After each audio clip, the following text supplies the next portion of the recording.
जय श्री कृष्ण। दोस्तों, श्री कृष्ण कहते हैं दूसरों की परेशानी में आनंद ना ले, कहीं भगवान आपको वही गिफ्ट ना कर दे, क्योंकि भगवान आपको वही देते हैं जिसमें आपको आनंद आता है।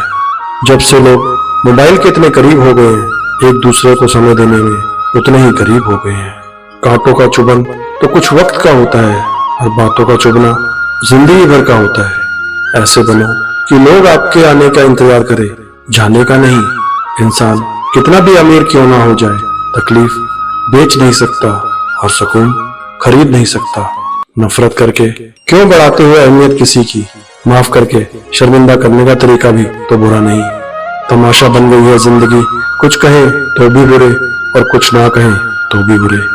कहते हैं किसी घर रोजाना जाने से इज्जत कम हो जाती है, मगर एक भगवान का घर मंदिर है जहाँ रोज जाने से इज्जत बढ़ जाती है।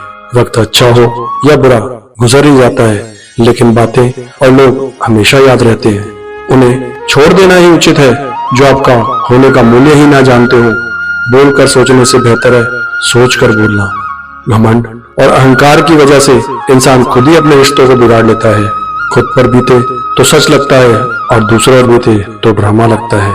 झुक जाते हैं जो लोग आपके लिए किसी भी हद तक, वह सिर्फ आपकी इज्जत नहीं आपसे मोहब्बत भी करते हैं। जब आप दूसरों के लिए अच्छा चाहते हैं तो वही अच्छी चीजें आपके जीवन में वापस आती हैं।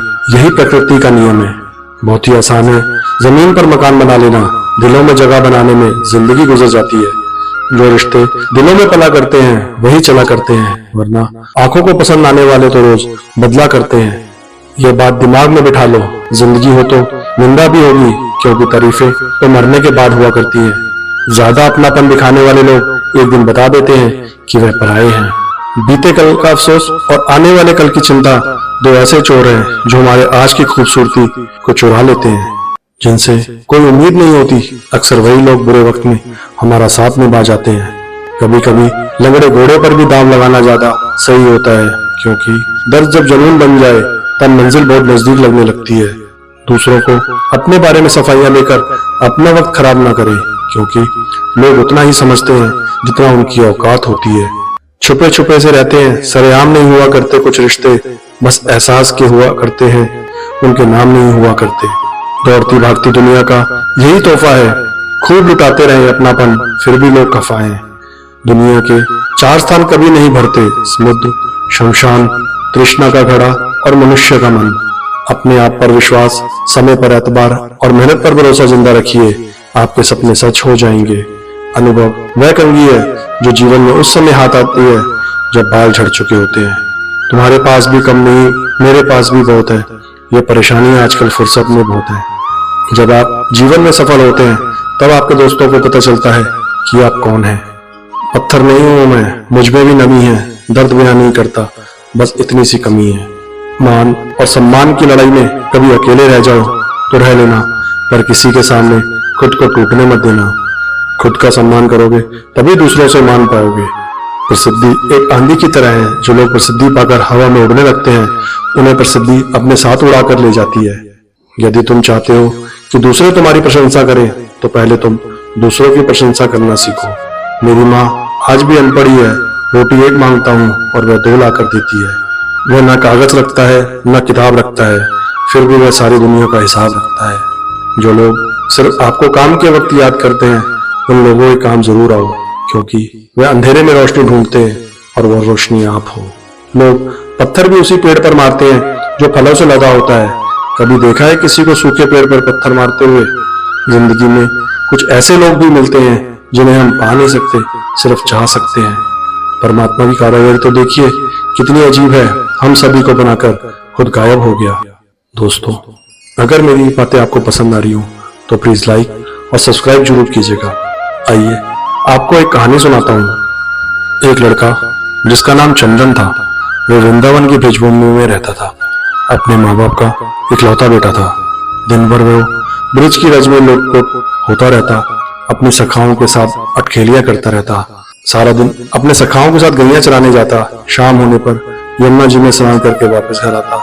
घर आकर माँ बाप के चरण छूता। यही उसकी दिनचर्या थी। चंदन ने धीरे धीरे ठाकुर जी के प्रति सखी भाव जागृत होने लगा। अब वह ठाकुर जी की सखियों की तरह चलता, कभी कभी सर पर चुनरी ओढ़ता और कभी आंखों में काजल लगा लेता। एक दिन उसके मामा जो बनारस शहर में रहते थे वह वृंदावन आए।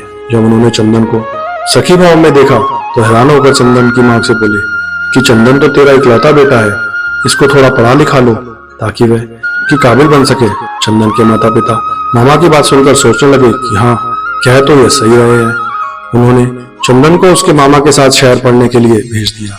शहर में पहले तो चंदन का मन नहीं लगा, लेकिन धीरे धीरे मन उसका वहां लग गया और बड़े अच्छे से पढ़ाई करने लगा। चंदन शहर में रहकर वहां रस बच गया था, लेकिन उसके अंदर बुजरज का रस कूट कूट कर उसके प्रत्येक रोम में बसा हुआ था, जो कि उसको कभी ब्रज से दूरी महसूस नहीं करता था। इसलिए वह अपने आप को वहां अकेला नहीं समझता था, क्योंकि वह अपने अंदर ही पूरे आनंद में रहता था। चंदन की कक्षा में एक छात्रा उसकी सखा बन गई, जिसका नाम ललिता था।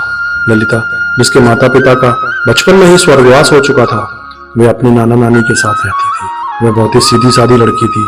चंदन और ललिता की खूब बनती थी। स्कूल खत्म होने पर दोनों इकट्ठे ही आगे पढ़ाई के लिए कॉलेज में प्रवेश करते हैं। कॉलेज में प्रवेश हुआ, वहां पर इकट्ठे पढ़े।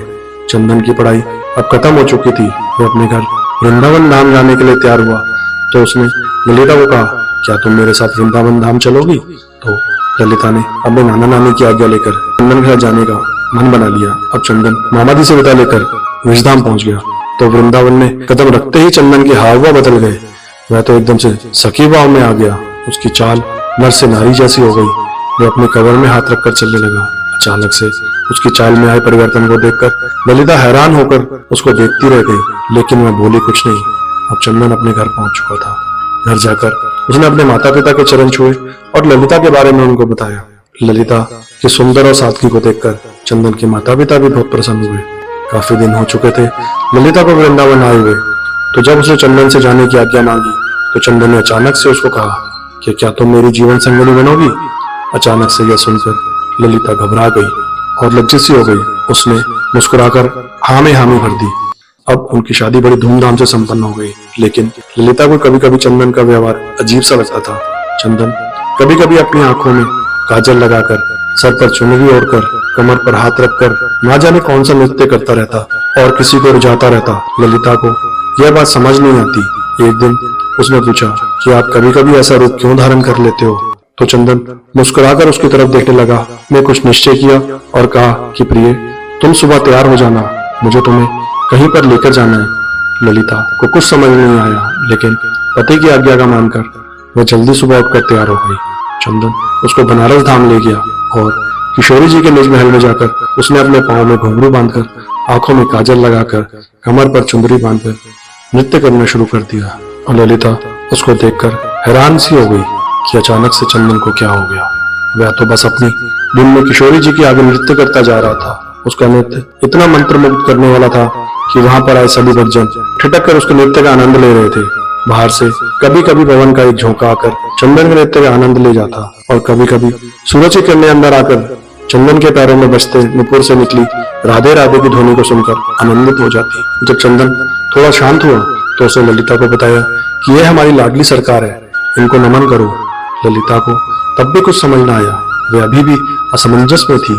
किशोरी जी को प्रणाम करके वे वापस वृंदावन आ गए। तभी दूसरी ओर उसी शाम ठाकुर जी और किशोरी जी यमुना जी में नौका विहार करने के लिए निकले। नौका बहुत ही सुंदर तरीके से सजी हुई थी। नौका में चारों ओर कमल और मोगरे के फूल लगे हुए थे।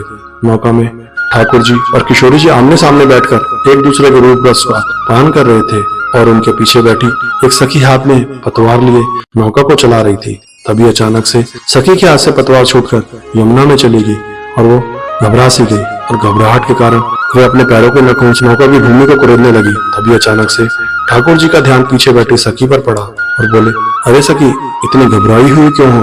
उसने हाथ जोड़कर विनम्रता से कहा, कन्हैया, मेरी पतवार यमुना जी में गिर गई है। तो ठाकुर जी मुस्कुराकर बोले, इसमें घबराने की क्या बात है? आंखों ही आंखों में किशोरी जी को कुछ इशारा किया। अब एक तरफ से किशोरी जी ने और दूसरी तरफ से ठाकुर जी ने अपने हाथों को यमुना जी में डाल दिया और वह दोनों अपने हाथों को पतवार की तरह चलाने लगे।